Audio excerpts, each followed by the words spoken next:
Hello everyone. Today I'm gonna be unboxing a $50 Grandin Road eyeball doorbell. I don't know when I'm gonna be posting this, but at the time of me filming this, it's October.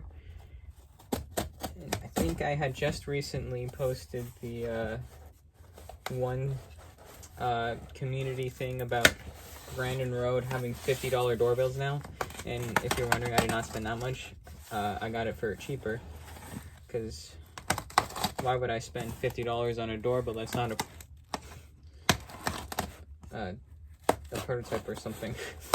But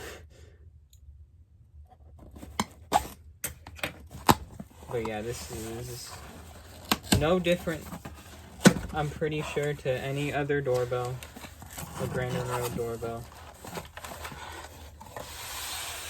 The box is different, because the one I have is from 2020, and so this has a lot more tape on it.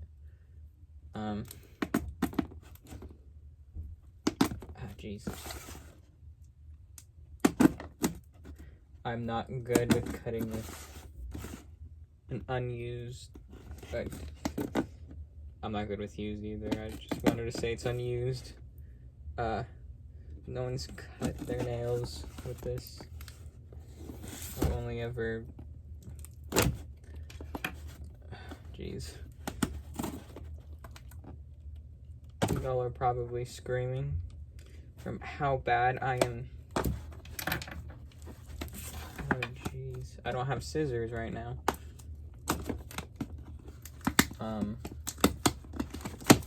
Okay, it's finally open.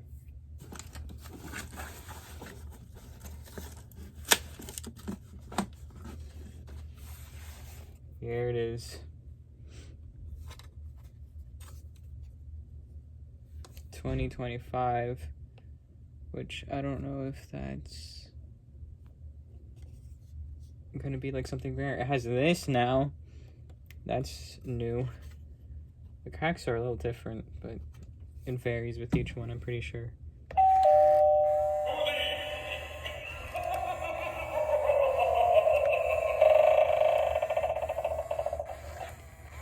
But yeah, that's pretty much it. And then the rest is just papers that aren't really important. Alright, see you guys next time.